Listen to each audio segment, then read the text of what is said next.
Assalomu alaykum, hurmatli kuzatuvchilar. Bugun yana bir bor sizlar uchun Hanko 301 mini quyonchilik fermamizdan videolar lavhlashib boryapmiz.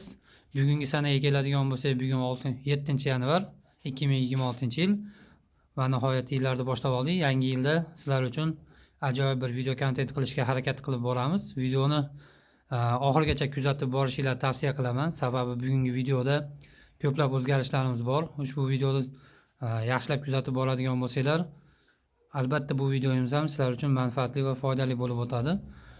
Xo'sh, video davomida sizlar bilan bugun qisqacha gapirib o'tadigan bo'lsam, mini quyonchilik fermamizni bir qator obzorini olib o'tamiz.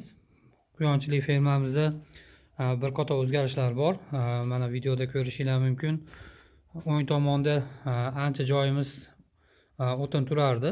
Bu joyimizda o'tinlarni tashqariga olib chiqdik va taylarni tozalab, supurib, quyonchilik fermamizni yana biroz kengaytirdik.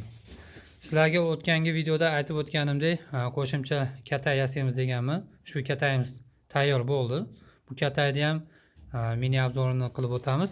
Biroz to'ldiradigan ishlarimiz bor. Albatta aytgan narsalarimiz, zakazlarimiz keldi. Bugun sizlar bilan birgalikda quyon katayimizni, suv idish, yem idishlarini qo'yib boramiz.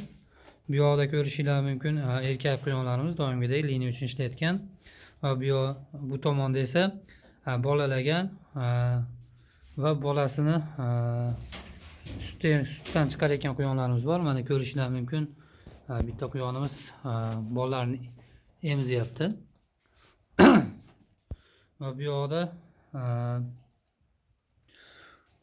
3 oylikdan o'tgan 3,5 oylik quyonlarimiz bor. Keyingi videoda kuzatib boradigan bo'lsanglar, bularni ham taroziga qo'yamiz va qancha foiz go'sht berishini aytib o'tamiz. Bir qator sizlarga hozirgi kunda quyon fermamiz haqida hozirgi quyonlar bilan tanishtirib o'tadigan bo'lsam, quyonlarimiz 45 kunlikdan o'tganlari bor, 50 kunga yaqinlashganlari bor, 40 kunliklari bor. Albatta 3-4 kun oralig'ida bolalagani uchun o'rtacha 45 kunlik desak bo'laveradi. Ularni ko'rishingiz mumkin. Allohga shukr, quyonchalarimiz yaxshi katta bo'lyapti.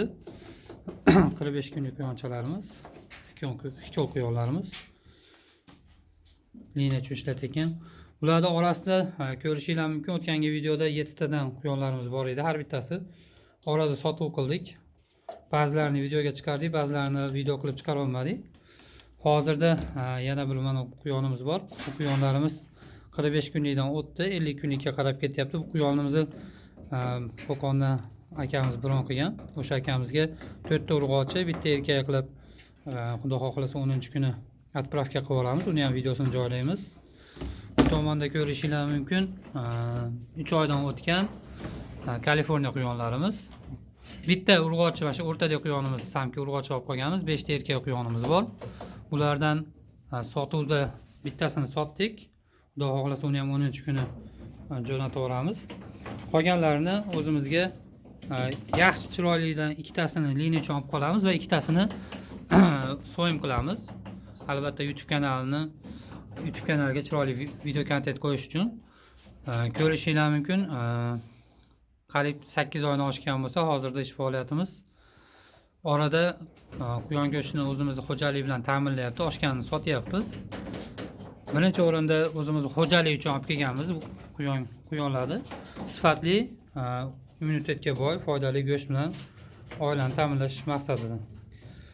Endi bu tomonda ko'rishingiz mumkin 2 metrga 1 metr bo'lgan quyon katayimiz. Noldan tayyorladik. Albatta yog'ochga xarajatlariga ayamagan holatda chiroyli chiqish uchun biroz oshcha bo'lsa ham joyida ishlatdik. Ko'rishingiz mumkin, bu quyon katayimiz tepasini ham o'zi ochilib yopiladigan qildik, bemalol ishlashga qulay bo'lishligi uchun.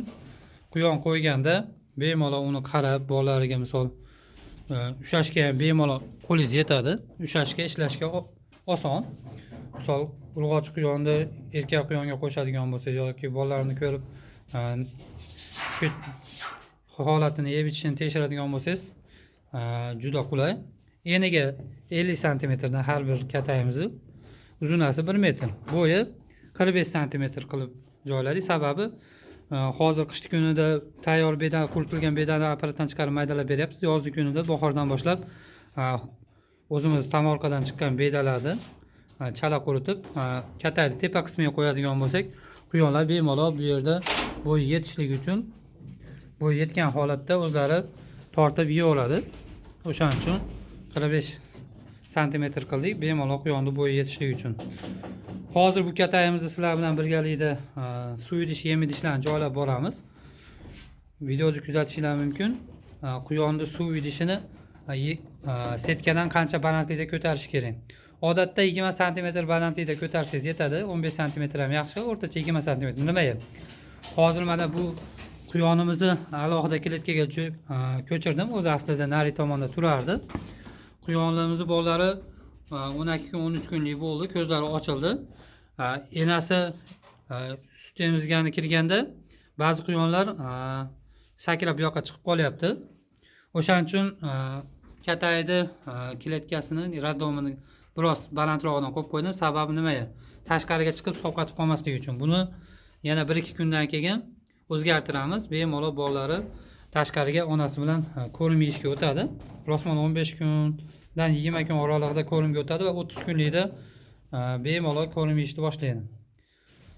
Albatta sizlarda vaqtingizni olmagan holatda vaqtdan yutish uchun